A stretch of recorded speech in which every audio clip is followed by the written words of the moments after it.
Iran কি পারমাণবিক বোমা পরীক্ষা করে ফেলছে, বোমা কি বানায় ফেলছে? 2017 সালে উত্তর কোরিয়া যখন পারমাণবিক পরীক্ষা চালায় তখন 6.3 মাত্রার ভূকম্পন রেকর্ড করা হয়। এইটা ছিল বিস্ফোরণজনিত কৃত্রিম ভূকম্পন। গতকালকেও ইরানের সেমনানে 5.1 মাত্রার ভূকম্পন হয়েছে। সেমনান ইরানের মিসাইল টেস্ট এরিয়া। এইটা ইরানের প্রধান মহাকাশ উৎক্ষেপণ কেন্দ্র। এখান থেকে সাফির এবং সিমোরগ লঞ্চ ভেহিকলের মাধ্যমে স্যাটেলাইট উৎক্ষেপণ করা হয়। এই কেন্দ্র থেকে ইরান বেশ কয়েকবার ব্যালিস্টিক মিসাইল এবং মহাকাশযান উৎক্ষেপণ করছে। সেমনান একটা মরুভূমি অঞ্চল এবং এইখানে সেই কারণে জনসংখ্যা নাই, লোকজন বাস করে না। সেই কারণে এই জায়গায় ব্যালিস্টিক মিসাইল এবং রকেট পরীক্ষা চালানো খুব নিরাপদ। 100 কিলোটনের পারমাণবিক বোমার ভূগর্ভস্থ বিস্ফোরণ হইলে সাধারণত 5 মাত্রার ভূকম্পন অনুভূত হয়। এই সামনান এলাকায় ভূগর্ভস্থ পারমাণবিক বিস্ফোরণের জায়গা হিসেবে তৈরি করছে ইরান। এই রিপোর্ট অনেক আগেই আসিছে। অনেকে চিন্তা করতেছে এইটা প্রাকৃতিক ভূকম্পন না, তবে এই ভূমিকম্পের কেন্দ্র মাটির 10 কিলোমিটার গভীরে। এত গভীরে পারমাণবিক বোমার পরীক্ষামূলক বিস্ফোরণ করা যায় না, করা হয়ও না। তবে আমি তো আর বিশেষজ্ঞ না, যা পত্রিকায় দেখলাম আর কি, সেটা থেকেই বলতেছি আপনাদেরকে। তবে 2024 অক্টোবরে এই সেমনানে একই মাত্রা ভূমিকম্প হয়েছিল। সেটা ছিল আরো গভীরে, 12 কিলোমিটার গভীরে। আর ইউরোনিউজ স্টোরি করেছিল যে এইটা সম্ভবত ভূগর্ভস্থ পারমাণবিক বোমার বিস্ফোরণ। ইউরোনিউজ কিন্তু ইউরোপিয়ান ইউনিয়নের, এটা খুবই নামকরা, বিখ্যাত, রেসপেক্টেড একটা নিউজ এজেন্সি। তবে পরে জন হপকিন্স ইউনিভার্সিটির গবেষকেরা এটা নিয়ে আরো বিস্তারিত গবেষণা করছিলেন, করে দেখাইছিলেন যে এই ভূগর্ভস্থ পারমাণবিক বোমার বিস্ফোরণের যে আলাপ হইতেছে সেটা আসলে সত্য না। এখন প্রশ্ন হইতেছে, যাই হোক, এটা হয়তো পারমাণবিক বিস্ফোরণের জন্য ভূমিকম্প হয়নি, সত্যি একটা প্রাকৃতিক ভূমিকম্প হয়েছে। কিন্তু প্রশ্ন হইতেছে যে ইরানের কি আদৌ পারমাণবিক পরীক্ষা করার দরকার আছে? যদি সে পারমাণবিক বোমা বানায়ও ফেলে তাইলে কি পরীক্ষা করাটা জরুরি, করতেই হবে? না, এটার দরকার নাই। সবচেয়ে বড় কথা হচ্ছে, যেহেতু রাশিয়ার সাথে একটা চুক্তি আছে, তাই কোনো টেস্ট না করলেও চলবে তার। কিন্তু আসলে কি ইরান পারমাণবিক বোমা তৈরি করে ফেলছে যেমন অনেকে মনে করতেছে? ইসরায়েল তো বারে বারে কমপ্লেন করতে যাচ্ছে, কিন্তু এটা কি করছে? আসেন এটা একটু বুঝে দেখি। আজ থেকে 1 সপ্তাহ আগে ইসরায়েলের মিডিয়া রিপোর্ট করতেছে ইরান পারমাণবিক বোমা বানানোর আগে যে ক্রিটিক্যাল টেস্টগুলো করতে হয় তা সফলভাবে করে ফেলছে। এই টেস্টগুলো করে ফেলতে পারলে পারমাণবিক বোমা বানায় ফেলা 1 সপ্তাহের কাজ। শুধু ইসরায়েল না, বিবিসিও রিপোর্ট করছিল মাত্র 3 দিন আগে যে মাসখানেক লাগতে পারে ইরাকের একটা পারমাণবিক বোমা তৈরি করতে। এই যে তুলসী গ্যাবার্ড, যে আমেরিকার ন্যাশনাল ইন্টেলিজেন্সের ডিরেক্টর, সে বলছিল যে ইরাকের কাছে এনরিচড ইউরেনিয়াম, মানে পারমাণবিক বোমা বানানোর জন্য ইউরেনিয়ামকে এনরিচ করতে হয়। এইটা স্টক ইরানে মজুদ এত আছে যে পারমাণবিক শক্তিধর দেশের কাছেই শুধু সেই পরিমাণে থাকে। IAEA 1 দশক ব্যাপী একটা অনুসন্ধানের পর একটা তদন্ত রিপোর্টে বলছিল যে ইরান 1980 থেকে 2003 সাল পর্যন্ত এমন কিছু কাজকর্ম করছে তার পারমাণবিক কর্মসূচিতে, প্রমাণ পাইছে, যা পারমাণবিক বোমা বানাইতেই শুধু করা হয়। 1 বছর আগে, প্রায় 11 মাস থেকে 1 বছর আগে ব্লিংকেন বলছিল যে ইরান 1 থেকে 2 সপ্তাহের মধ্যে পারমাণবিক বোমা বানাইতে পারবে। For a nuclear weapon is now probably 1 or 2 weeks away from doing that. Now, they haven't developed a weapon itself. 1 or 2 weeks. 1 or 2 weeks is probably what the realistic breakout time is. তার মানে ইরানের পারমাণবিক বোমা বানাইতে পারার সক্ষমতার বিষয়টা এটা দীর্ঘদিন থেকে আলাপের মধ্যে আছে, এবং এই আলাপটা এরকম যে তার 1 সপ্তাহ থেকে 1 মাসের মধ্যে সে বানাই ফেলতে পারে। সেটা আজকের আলাপ না, অনেকদিন আগে থেকে আলাপটা চলতেছে। শুধু বিবিসি না, CNN একই রিপোর্ট করছে। 2023 সালে আন্তর্জাতিক পরমাণু সংস্থা, এটা যেটা বললাম IAEA, হঠাৎ করে জানাই দিল যে ইরানের পরমাণু স্থাপনায় 83.7% মাত্রার সমৃদ্ধ ইউরেনিয়ামের চিহ্ন পাওয়া গেছে। ওরা দেখছে।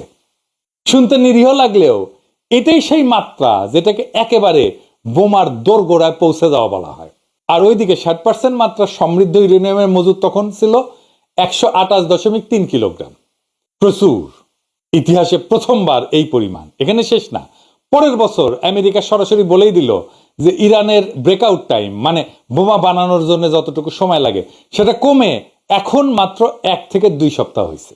1 থেকে 2 সপ্তাহ ভাই, যেন বাজার থেকে সবজি কিনে না ঝোল রাধার সময়। আইএই এর একটা সদ্য রিপোর্ট বলছে যে 60% মাত্রার সমৃদ্ধ ইউরেনিয়াম এখন ইরানের কাছে আছে প্রায় 408 কিলোগ্রাম।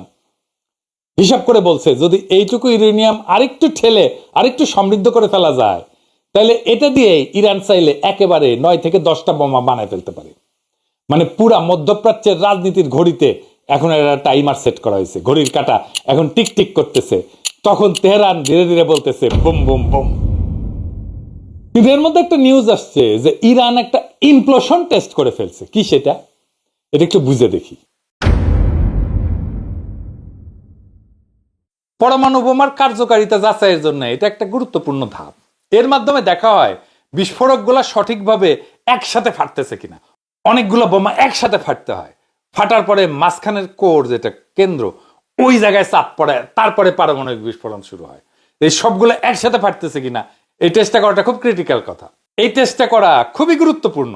অনেক সময় এটা সাব ক্রিটিক্যাল টেস্ট হিসেবে করা হয়, মানে এমন ভাবে করা হয় যেন চূড়ান্ত নিউক্লিয়ার বিস্ফোরণ না ঘটে কিন্তু সংকোচনের সফলতা যাচাই করা হয়। এটা মানে এটা কি বুঝে দেখি, বিস্ফোরণ হলে ছুটে যায় চারিদিকে, তাই না?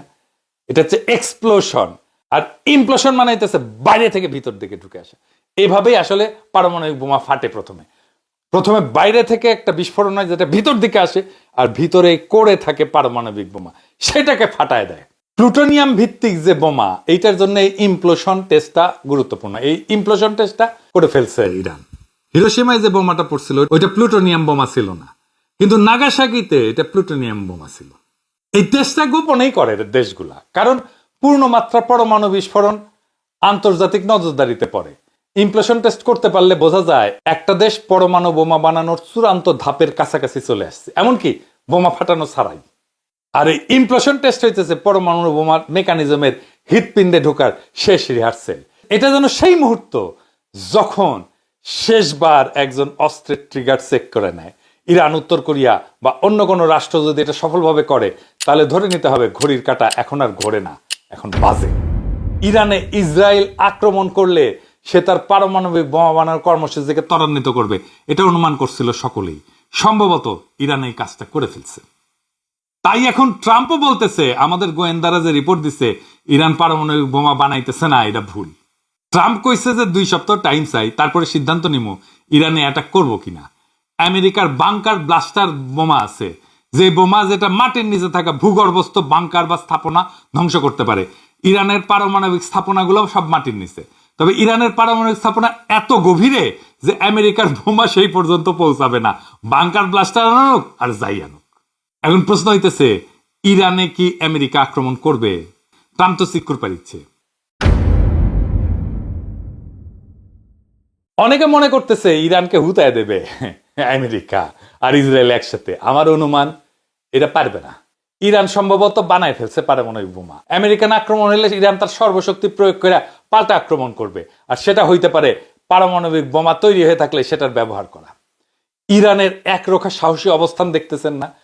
এই প্রস্তুতির কারণেই সম্ভবত এই সাহসী অবস্থান আমরা দেখতে পাইতেছি।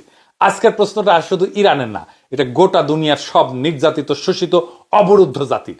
ইরান হয়তো পরমাণু বোমার শেষ পরীক্ষায় পৌঁছে গেছে, বা হয়তো না, কিন্তু ইরান যা নিশ্চিতভাবে অর্জন করে ফেলছে তা হলো আত্মমর্যাদার পরমাণু স্তম্ভ। যে দুনিয়ায় গণতন্ত্র আর মানবাধিকার নামের শব্দগুলোকে অস্ত্র বানায় সাম্রাজ্যবাদের ট্যাঙ্কে চাপায় দেওয়া হয়, যেখানে ইরান দাঁড়ায় আছে অধিকার আর প্রতিরোধের এক বিকল্প ব্যাখ্যা হইয়া। এই প্রতিরোধ শুধু ইসরায়েলের বিরুদ্ধে না, এই প্রতিরোধ সেই সাম্রাজ্যবাদের বিরুদ্ধে যেটা জাতিসংঘকে নিজের ঘরের চাকর বানায় রাখে, আর আইএই এর রিপোর্টটাকে নিজের মিসাইলের সময়সূচি হিসেবে ব্যবহার করে। ইরান যদি সত্যি সত্যি পারমাণবিক বোমা বানায় থাকে, তাইলে সেটা গোটা দুনিয়াকে ধ্বংস করার জন্য না, বরং নিজেদের ধ্বংস হওয়া থেকে বাঁচানোর জন্য। এটা ধ্বংসের প্রতিশোধ না, অস্তিত্বের প্রতিরক্ষা। অনেকে বলতেছেন আমেরিকা হামলা করবে, ইরান শেষ হয়ে যাবে। তাদের বলি, শেষ হয়ে গেলে ফিলিস্তিনের শিশুদের চোখে যে আগুন দেখো, সে আগুন কিভাবে এখনো জ্বলে? শেষ হয়ে গেলে ইরানের বৈজ্ঞানিকেরা কেন এখনো গোপনে কাজ করে? শেষ হয়ে গেলে এক জনপদের সাহস কিভাবে বিশ্বশক্তির রাডারে ধরা পড়ে? ইরান এখন আর শুধু একটা রাষ্ট্র না, ইরান এখন এক আইডিয়া, ইরান এখন এক চেতনা, এক সাহসের আত্মমর্যাদার দাঁতে দাঁত চেপে সহ্য করার, আবার দাঁড়ায় যাওয়ার চেতনা। একটা জাতির না, একটা সময়ের, একটা যুগের প্রতিনিধিত্ব করে এখন ইরান। কেউ যদি পতনের শেষ প্রান্তে দাঁড়ায় থেকে চোখে আগুন ঝরাইতে পারে, তাহলে পুরা দুনিয়ার রাজনীতির মানচিত্র বদলে দিতে পারে সে। মাথা উঁচু করে দাঁড়ায় থাকো ইরান। তোমার এই দাঁড়ায় থাকা এক একটা পারমাণবিক বোমার চাইতেও শক্তিশালী। তোমার পতন না, তোমার প্রতিরোধী হবে ইতিহাস। আর সেই ইতিহাস লেখা থাকবে, একটা জাতি যখন আত্মমর্যাদাকে জড়ায় ধরে, তখন দুনিয়ার সব মিসাইলও তার কণ্ঠ রোধ করতে পারে না।